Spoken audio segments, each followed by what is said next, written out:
মানে অতি আনন্দিত যে অসমত বৰ্তমান যিটো অসম গণ পৰিষদৰ শুই থকা নিৰ্ধাৰত্ব অৱস্থা আৰু অসমৰ জাতীয় চেতনাক জলাঞ্জলি দিয়া দলটোক প্ৰতিহত কৰি আমি ৰাইজৰ দলৰ আগবাঢ়াৰ প্ৰচেষ্টাত লগতে আমি জাতীয় পৰিষদকো লগ লাগি এটা নতুন প্লেটফৰ্ম গঠন কৰি এটা নতুন দল হিচাপে আমি গঠন কৰি অসমত আঞ্চলিকতাবাদী পুনৰ সজীৱ কৰাৰ কাৰণে আমি ইতিমধ্যে কিছু আগবঢ়া গৈছোঁ। লগতে ইণ্ডিয়া গোটৰ দৰে আমি ইয়াতো গঠিত হৈ যাতে পঞ্চায়ত নিৰ্বাচনত বৰ্তমান থকা দলটোক আমি পৰাভূত কৰিব পাৰোঁ, কোনো পঞ্চায়ত যাতে তেওঁলোকে জিকিব নোৱাৰে, সকলোখিনি আমি ব্যৱস্থাৰ কাৰণে ইতিমধ্যে আমি চিন্তা চৰ্চা কৰিছোঁ।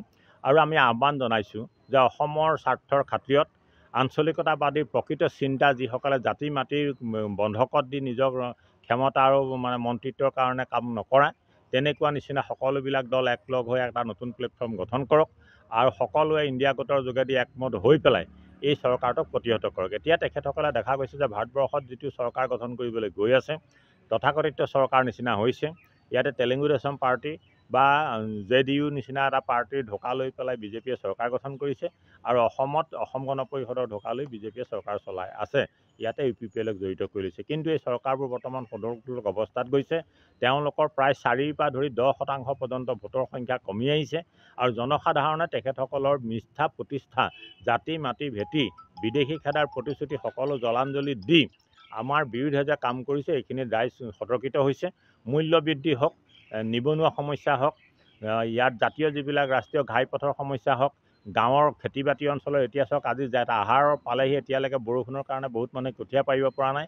কৃষি মাটি এলেকা ইয়াত কৃষিৰ উন্নত বীজ এতিয়ালৈকে কৃষকে পোৱা নাই, কৃষকে ভাল ধানৰ জাতৰ ধান পাব পৰা নাই আদি এই গোটেই সমস্যাখিনি লৈ আঞ্চলিকতাবাদীৰ দায়িত্বত থকা মন্ত্ৰীসকলে যেতিয়া পৃষ্ঠভংগন হৈছে আমি তাক প্ৰত্যাহ্বান জনাই একত্ৰিত হৈ থিয় দিবৰ কাৰণে আমি সাজু হৈছোঁ আৰু আজি ইয়াতে আমাৰ কৰ্মকৰ্তাৰ লগতে কাৰ্যনিৰ্বাহক সভা আমি বহি এই সিদ্ধান্ত গ্ৰহণ কৰিছোঁ। তেখেতসকলো যিহেতু একে চিন্তাধাৰাৰে একে কা বিৰোধী আদৰ্শ মঞ্চৰে তেখেতসকলো গঠিত। অসমত মূলতঃ চিটিজেনশ্বিপ এমেণ্ডমেণ্ট এক্ট যিখন আছে এক প্ৰতিহত কৰাটোৱে তেওঁলোকৰ মূল উদ্দেশ্য, আমাৰো মূল উদ্দেশ্য আছিল। লগতে স্থানীয় আঞ্চলিকতাবাদ, অসমৰ সম্পদ, অসমৰ জাতি, অসমৰ সম্পত্তি, অসমৰ যিবোৰ সমস্যা, বানপানীৰ সমস্যা সকলো লৈ তেওঁলোকৰ আমাৰ মাজত মতৰ ভিন্নতা নাই। এতিয়া আমাৰ প্ৰায় 4 লানি আলোচনা ইতিমধ্যে শেষ হৈ গৈছে আৰু খুব সোনকালে আমি আপোনালোকক জনাবলৈ পাই সুখী কৰিম। হয়তো 2টা দলৰ এক উমৈহতীয়া মঞ্চ বহিব আৰু এটা নতুন জাগৰণ অসমত আঞ্চলিকতাবাদৰ সৃষ্টি হ'ব। 2 কেন্দ্ৰীয় সমিতি অসম জাতীয় পৰিষদ আৰু ৰাইজৰ দলৰ মাজত কেন্দ্ৰীয় সমিতি আলোচনা হৈ গৈছে আৰু খুব সোনকালে তাৰমানে 1-1.5 মাহৰ ভিতৰত এই পূৰ্ণাংগ অৱস্থাটোলৈ যোৱাৰ সম্ভাৱনা আমি দেখিবলৈ পাইছোঁ।